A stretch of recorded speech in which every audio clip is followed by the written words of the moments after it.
Assalamualaikum Bapak, bagaimana kabarnya hari ini? Waalaikumsalam, alhamdulillah baik, sehat. Hari ini terima kasih terlebih dahulu ya Pak ya, minta waktunya untuk mengadakan wawancara sesuai janji kita yang kemarin. Ya, Sebelum memulai, Bapak bisa perkenalan diri dulu Pak. ya, terima kasih. Assalamualaikum warahmatullahi wabarakatuh. Nama saya Pak Muhammad Nuri, sebagai kepala sekolah di SDN Karang Salah 1. Iya. Terima kasih Bapak. Kita mulai saja ya Pak ya untuk meningkat waktu. Silakan. Bagaimana Bapak dapat mengidentifikasi kasus-kasus di sekolah yang Bapak pimpin merupakan yang termasuk kasus dilema etika Pak? Kalau kita melihat, memang di sekolah tentu ada problem. Nah, permasalahan di sekolah, kita melihat mungkin salah satu yang berkenaan dengan keadaan siswa yang langsung berhubungan juga dengan orang tua. Nah, misalnya salah satunya ada siswa yang lama sekali tidak hadir, nah, sampai beberapa bulan. Juga mungkin dari guru kelasnya menyampaikan. Nah, permasalahannya di guru kelas mungkin tidak selesai karena dari orang tua itu anak itu tidak hadir, alasan tidak ada yang mantar. Nah, jadi otomatis kita dengan melihat keadaan itu akan mengambil suatu kebijakan, lihat kepentingannya ke depan, sayang anak ini kalau sampai tidak hadir terus. Nah, oleh sebab itu maka kita berikan panggilan orang tua untuk menghadap, supaya kita artinya ada musyawarah di situ apa kendalanya, penyebabnya. Nah, ternyata setelah kita lagi permasalahannya orang tuanya punya anak itu berdua saja, sementara dia ibunya nggak ada. Nah, jadi orang tuanya tidak bisa mantap kan kesiangan, karena orang tuanya ini kan kerjanya tidak malam. Nah, kerjanya malam, jadi ngantuk mungkin, jadi nggak ada yang ngantar. Nah, jadi problemnya di situ, sehingga hal itu yang kita lihat bahwa seperti hal yang itu, maka kita berikan katanya apakah ada punya saudara orang tua ini, ternyata ada yang dekat sekolahan. Nah, kalau itu ada solusi kayak penduduk ya. Nah, kita serahkan itu orang tua timnya, kalau itu kayak enak serahkan dan titip doang adik yang sekolah sehingga bisanya sekolah. Nah, itu kan salah satu kita melihat keadaan. Bagaimana Bapak menjalankan pengambilan keputusan di sekolah Bapak, terutama untuk kasus-kasus di mana ada dua kepentingan yang sama-sama benar atau sama-sama mengandung nilai kebajikan Pak? Oh iya, kalau ada dua hal yang versinya nggak sama benar kan, Ya. kita pertama sebagai sekolah kan mengambil guru senior yang dikatakan kawan-kawan, informasi dari masukan dari kawan-kawan itu sangat berharga bagi kita sebagai sekolah agar keputusan yang kita ambil itu tidak salah. Nah, ini bisa diketahui. Karena kalau kita ambil keputusan sendiri kan bisa keliru karena informasi tidak lengkap. Maka oleh sebab itu kita mencari informasi yang lengkap dari berbagai pihak. Nah, sehingga kalau sudah informasi sudah lengkap, harus kita berunding. Nah, kita musyawarahkan jalan terbaik gimana. Nah, sehingga kita mengambil sesuatu keputusan yang ya seminimal mungkin lah. Mungkin ada yang titik yang biasanya kelemahannya, jadi yang kita ambil yang lebih banyak yang kebaikannya. Kebajikannya Iya, Pak ya. Iya. Langkah-langkah apa nih Pak atau prosedur seperti apa yang biasa Bapak lakukan selama ini?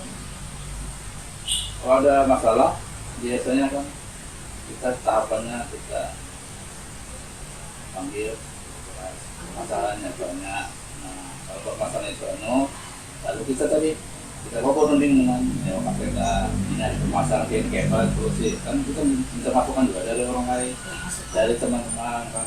Ternyata ada masukan beberapa konsep dari teman-teman itu. Nah, lalu kita bisa mengambil kebijakan yang pertama ya untuk pihak tidak merugikan siapapun. Nah, akhirnya kan yang kita ambil keputusan itu mudah-mudahan ke depannya ada nilai akhir yang baik bahasanya. Nah, jangan pakai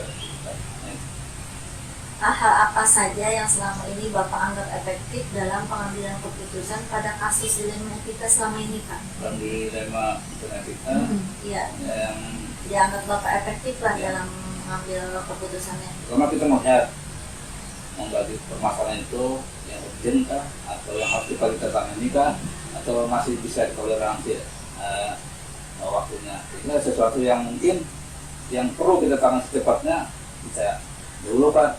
Nah, sesuai dengan kategori keadaannya itu, permasalahannya. Nah, hingga dari situ kita bisa melihat kalau itu permasalahannya memang harus secepatnya ditangani, kita tangani duluan. Nah, sehingga kita juga seperti tadi yang dikatakan beberapa awal Pihak, yang juga mendalam kuat, sehingga kita mencarikan jalan solusi untuk pemecahan masalah tersebut. selanjutnya Pak ya, hal-hal apa saja yang merupakan menjadi tantangan Bapak selama ini dalam pengambilan keputusan pada kasus dilema etika, Pak? Tantangannya Tantangannya mungkin kita kan maksudnya kalau di sekolah terjadi bulan-bulan salah dengan orang tua sana, pemikiran mungkin hampir banyak sama pada sekolah. Yang permasalahan kan mungkin terhadap orang tua. Karena orang tua kan dari segi pendidikan mungkin berbeda. Nah, kita ada memakan mungkin orang tuanya dari pendidikan mungkin di bawah, atau dia tidak sekolah mungkin ya masih atau ya kita tinggal pendidikannya rendah, orang tua kan anggapannya kan beda. Nah, jadi itu kendala yang terberat dari keadaan di luar dari sekolah. di luar sekolah. Dari kekuatan juga. Jadi kita harus menyikapinya, menyesuaikan dengan keadaan permasalahan itu, dan keadaan juga berhubungan dengan orang tua yang bagaimana. Nah, kita ada waktunya makan tidak orang tua. Ada yang mudah dimengerti, ada yang sulit untuk dimengerti.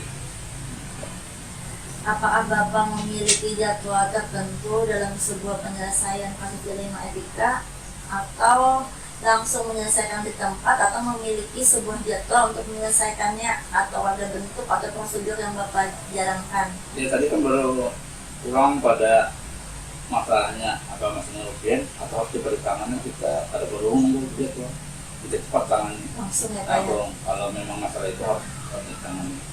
Kalau memang banyak masalah, tetapi kita pilih-pilih ini yang mana harus didahulukan. Nah, jadi jadwal itu mungkin mengiring pada tingkat permasalahan harus ditangani, sehingga lebih efektif dan efisien. Kalau kita nanti jadwal, sementara ada masalah, mungkin waktu dicelakan jadi masalah berat lagi. Adakah seseorang atau faktor-faktor yang selama ini mempermudah atau membantu Bapak dalam pengambilan keputusan dalam kasus-kasus dilema etika, Pak? Oh iya. Iya. Memang pertama kan sekolah ini kan kita dibantu oleh guru kaset. Rasanya. Kemudian dari guru kelas yang mungkin guru senior dan guru. Kalau ada pendapat-pendapat itu yang cuma kita tadi musyawarah untuk mengambil kesimpulan kebijakan yang arahnya nanti nilai akhirnya itu bagus, jangan ya, jadi artinya meminimalisir kelemahan ke depannya itu. Nah, artinya sehingga keputusan yang kebijakan yang diambil itu tidak merugikan siapapun.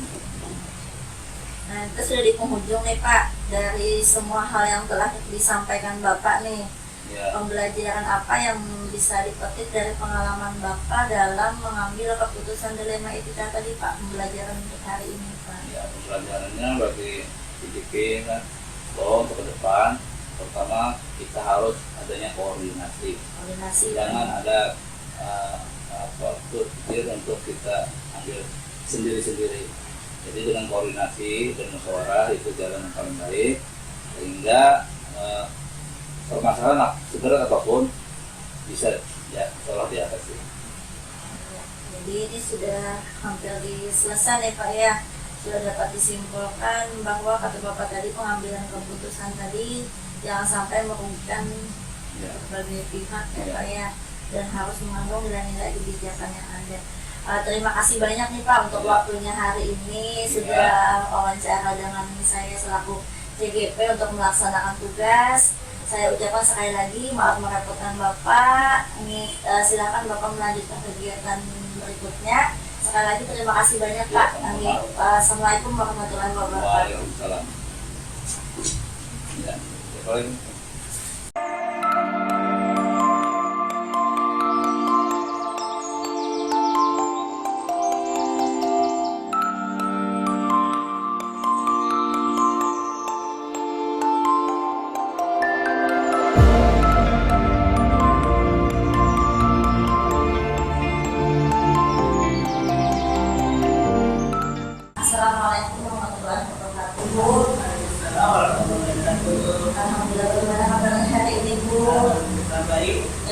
kasih udah bisa datang memenuhi undangan yang udah untuk pengajaran hari ini. Sebelum kita memulai, Ibu perkenalkan diri dulu. Oke, selamat pagi. Assalamualaikum warahmatullahi wabarakatuh. Nama saya Bunda Binti Ismail Ahmadi, Kepala SDM Semarang 3 Banjarmasin. Ya, terima kasih Ibu. Kita mulai saja ya Bu ya untuk pengajaran hari ini. Bagaimana Ibu sebagai selaku kepala sekolah dapat mengidentifikasi kasus-kasus yang merupakan dilema etika atau bujukan moral di sekolah Ibu?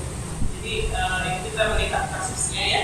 Jadi berkaitan dengan kepentingan yang sama-sama benar, maka itu adalah dari etika. Kemudian untuk rujukan moral itu adalah kepentingan yang benar salah seperti itu. Ya, seperti itu ya Bu ya.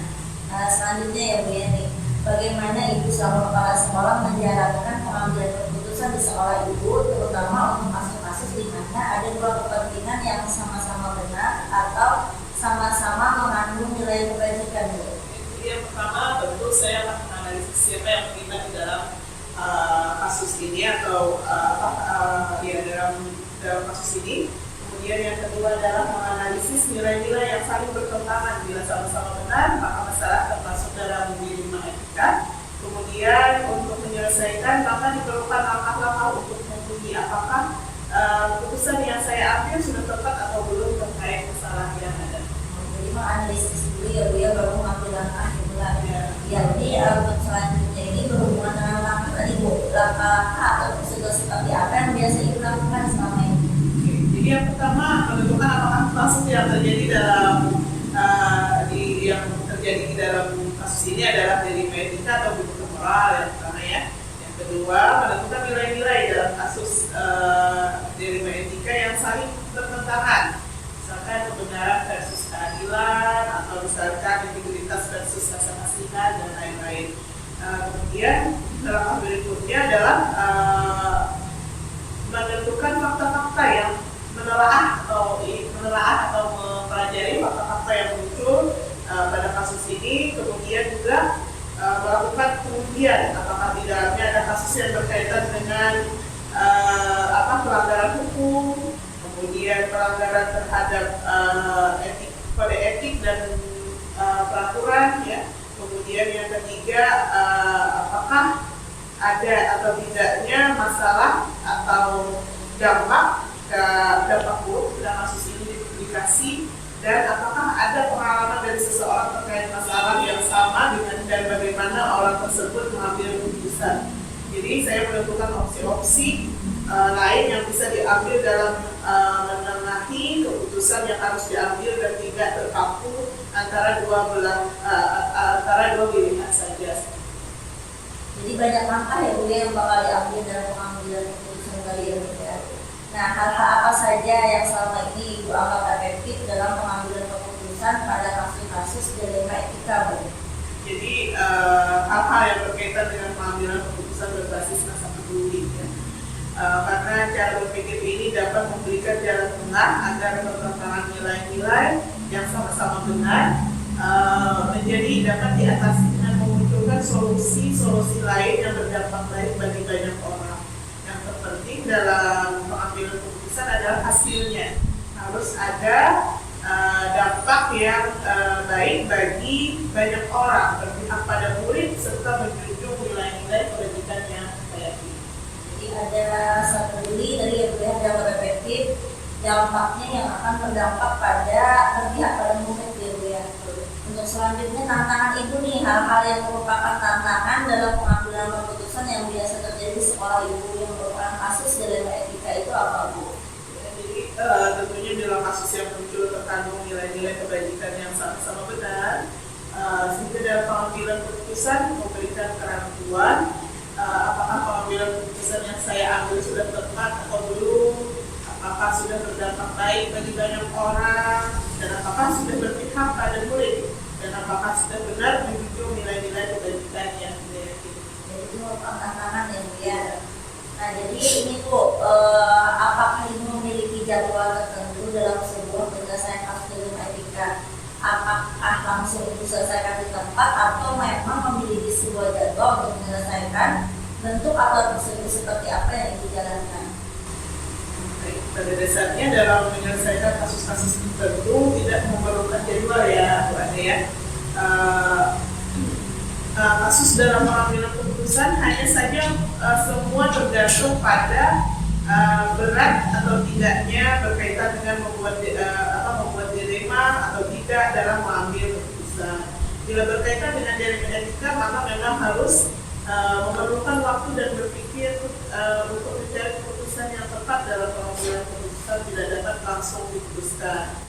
Namun jika misalkan terjadi seperti hubungan moral, maka kita tidak akan memerlukan waktu gitu. Ya, nah itu benar masalah ya Bu ya. Jadi tergantung dengan tidaknya masalah tersebut ya Bu ya. Apakah ada nih Bu seseorang atau faktor yang selama ini mempermudah atau membantu Ibu dalam pengambilan keputusan di sekolah Ibu dalam hal kasus-kasus dilema etika tersebut Ibu? Jadi untuk memecahkan kasus-kasus seperti ini, biasanya saya akan meminta juga pendapat dari wakil sekolah seperti guru dan dewan pengajar di sekolah, juga berkonsultasi dengan pengawas sekolah ya, apalagi saya sebagai kepala sekolah baru, jadi orang-orang seperti ini akan banyak sekali membantu saya dalam memecahkan kasus-kasus dilema etika. Ya, jadi kolaborasi ya Bu ya, wakil sekolah, pengawas gitu ya. Nah, kita sudah di penghujung nih Bu, dari semua yang dipaparkan tadi yang sudah Ibu sampaikan, kira-kira pembelajaran apa yang bisa saya dapat nih Bu dari pengalaman Ibu sebagai kepala sekolah dalam mengambil keputusan Ibu? Jadi dalam pengambilan kebijaksanaan di dalam sekolah, seperti dalam kasus-kasus dilema etika itu, kita perlu kolaborasi, perlu waktu juga untuk menyelesaikan masalah-masalah ini yang berbasis pada rasa peduli dan berpihak kepada murid. Ya, jadi hari ini banyak sekali nih ilmu yang didapat, wawancaranya juga sudah bagus nih Bu ya. Saya sebagai VDP sudah banyak sekali dapat pembelajaran dari Ibu, sudah terselesaikan semua hasil wawancaranya, pertanyaannya. Sangat terima kasih sekali nih Bu, sangat membantu saya dalam menjalankan tugas DGP ini Bu. Ya, amin. Terima kasih waktu Ibu sudah hadir di undangan hari ini untuk melakukan wawancara. Sekali lagi terima kasih banyak Bu atas waktunya. Saya cukup